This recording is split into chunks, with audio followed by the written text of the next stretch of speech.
हमारी जिंदगी में कुछ ऐसे निर्णय होते हैं जो हमारी जिंदगी को पूरी तरह बदल के रख सकते हैं। अब ऐसे निर्णय कई हो सकते हैं, हम हर पर नहीं जाएंगे।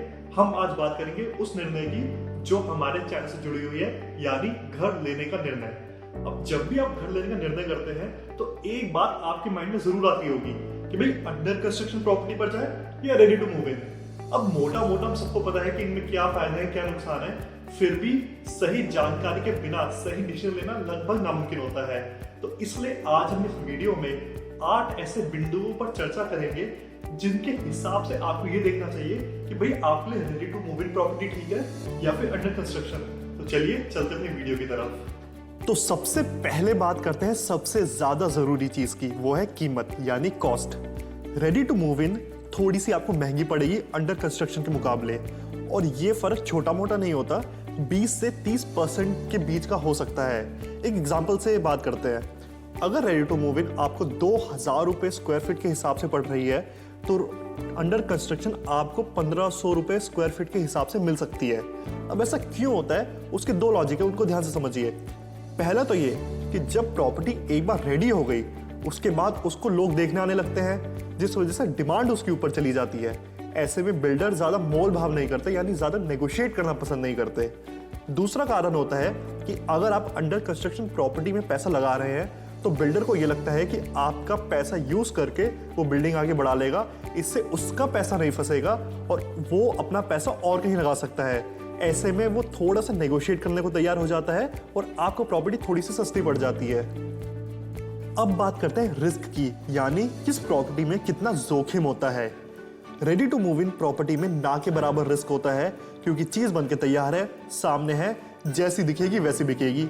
अब जैसी आपको दिख रही है आप उसके हिसाब से पैसे दे सकते हैं, और हाँ बस पेपर अच्छे से चेक कर लीजिए, बाकी आपको इसमें कोई ज्यादा डरने की आवश्यकता नहीं होती। लेकिन अंडर कंस्ट्रक्शन प्रॉपर्टी में 2 से 3 रिस्क होते हैं जो आ जाते हैं, जिनका ध्यान रखना बेहद जरूरी हो जाता है। पहला रिस्क होता है कि डिलीवरी में लेट हो सकता है। अगर बिल्डर के पास फंड्स की कमी आ गई या कोई लीगल केस आ गया तो डिलीवरी डेट जो आपको दी गई है उससे डिले हो सकता है। एग्जाम्पल के लिए अगर आप नोएडा गए हैं तो वहां पर आपको बहुत सारे घर हैं जो खाली आज से बने हुए मिलेंगे, आधी अधूरी प्रॉपर्टीज दिखेंगी। ये सब जेपी ग्रुप की है। जेपी ग्रुप बैंकरप्ट हो गया था तो उसने अपनी प्रॉपर्टी आधी बना के ही छोड़ दी। अब बेचारे जो लोग हैं जिन्होंने उसमें पैसे लगाया था उन सबके पैसे फंस गए और वो कोर्ट कचहरी के चक्करों में पड़े हुए हैं। इससे बचने का एक ही इलाज है कि आप जिस भी बिल्डर से प्रॉपर्टी ले रहे हैं उसका पास्ट रिकॉर्ड चेक कर लीजिए।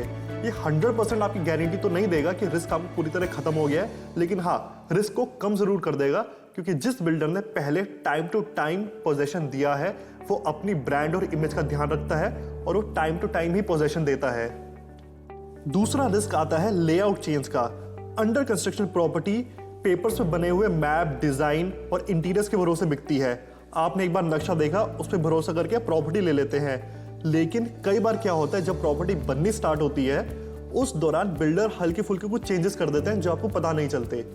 इसके लिए जरूरी है जब प्रॉपर्टी बन रही हो तो आप जाकर वहां खुद देखते रहे पर्सनली, और अगर ऐसा कोई भी चेंज है जो आपको लगता है तो बिल्डर से तुरंत उसके बारे में पूछें।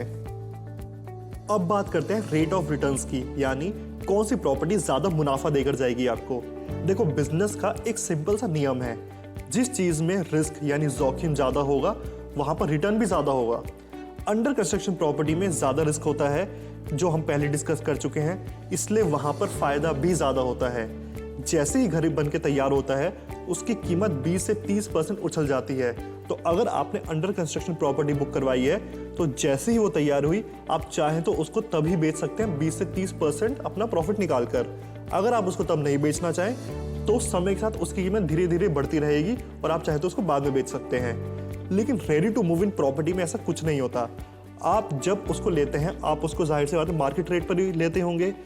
अब जब आपने एक बार ले लिया तो उसके बाद इमीडिएटली कोई उछाल नहीं आएगा, समय के साथ ही धीरे धीरे उसकी कीमत बढ़ेगी और वही है जो आपको फायदा होगा, इसके अलावा आपको कोई फायदा नहीं होगा। अब बात करते हैं पेमेंट टर्म्स की, यानी भुगतान की शर्तें। रेडी टू मूव इन में पेमेंट टर्म्स की जो अवधि होती है, यानी जो समय होता है, वो बहुत छोटा होता है।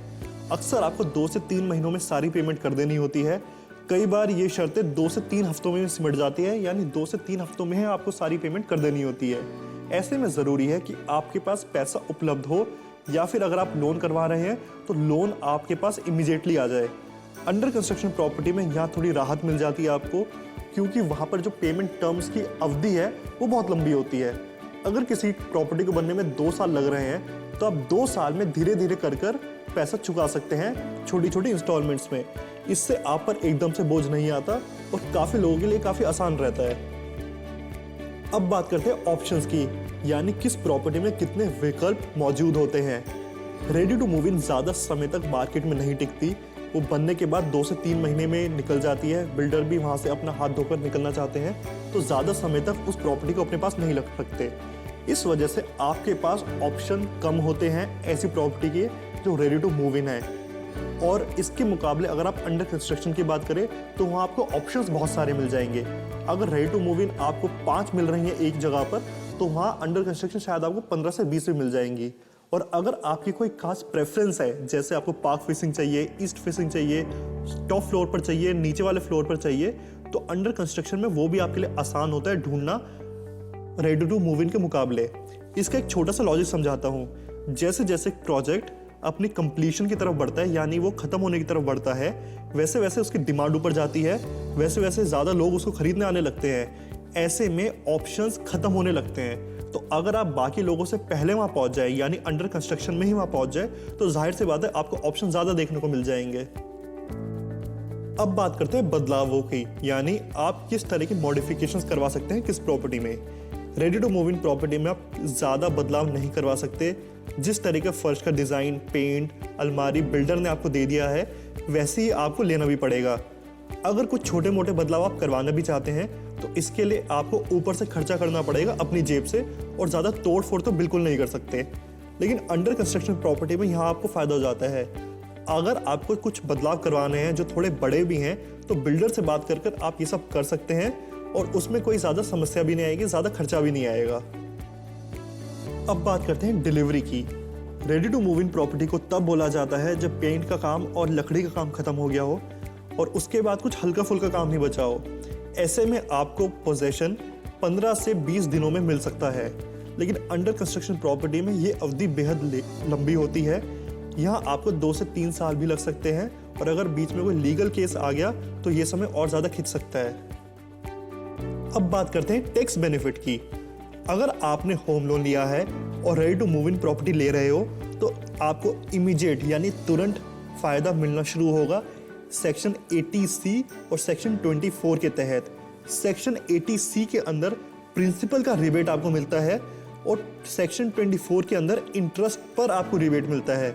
लेकिन अंडर कंस्ट्रक्शन प्रॉपर्टी में ऐसा कुछ नहीं होता। वहाँ आपको फ़ायदा तब तक नहीं मिलेगा जब तक आप पोजेशन ना कर लो उसका प्रॉपर्टी का, और उसके बाद ही आपको टैक्स बेनिफिट मिलना शुरू होगा। अब बात करते हैं एक्स्ट्रा चार्जेस की, खासकर टैक्स के रूप में। रेडी टू मूव इन में आपका GST बेहद कम होता है, ये 1 या 5% ही हो सकता है। लेकिन अगर आप अंडर कंस्ट्रक्शन प्रॉपर्टी ले रहे हो तो आपको ज़्यादा GST देना पड़ सकता है। हालांकि फाइनल रेट पर इसका कोई खास फर्क नहीं पड़ता, क्योंकि रेडी टू मूव इन में जहाँ आपको एक तरफ GST का फ़ायदा मिल जाता है, वहाँ दूसरी तरफ ready to move in property थोड़ी सी महंगी हो जाती है, तो सारा फ़ायदा आपका धरा का धरा रह जाता है। तो ऐसा प्राइस बेनिफिट आपको नहीं मिलेगा। आखिर में बात करते हैं रेरा की।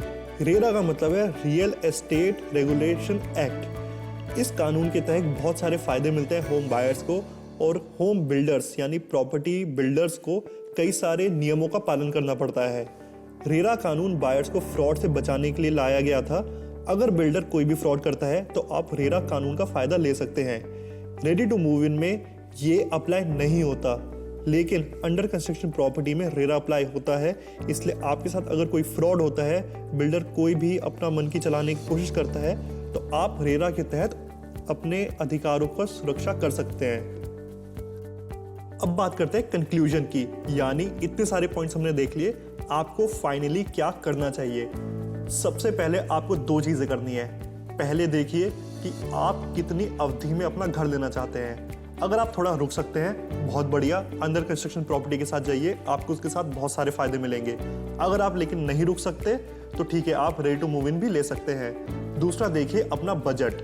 अगर आपका बजट थोड़ा सा कम है और आपको उसमें थोड़ा सा अच्छा घर चाहिए जो मार्केट रेट पर तो आपको नहीं मिल सकता, तो आप बेशक अंडर कंस्ट्रक्शन प्रॉपर्टी के साथ जा सकते हैं। बस अंडर कंस्ट्रक्शन प्रॉपर्टी का एक ही नुकसान है कि बिल्डर अगर सही नहीं है तो आपको हो सकता है पोजीशन टाइम पर ना दे।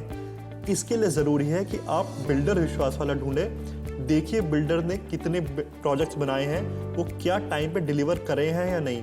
अगर आपको ऐसा कोई अच्छा बिल्डर मिल सकता है तो बेशक आपको अंडर कंस्ट्रक्शन प्रॉपर्टी के साथ ही जाना चाहिए। लेकिन अगर आप ज़्यादा नहीं रुकना चाहते, आपको तुरंत ही घर चाहिए और आपको ज़्यादा फर्क नहीं पड़ता बिल्डर कौन है, आपको आंखों देखा चाहिए, यानी आप फ्लैट को फाइनल देखना चाहते हैं कि कैसा है, उसके बाद ही लेना चाहते हैं, तो बेशक आप रेडी टू मूव इन में जा सकते हैं।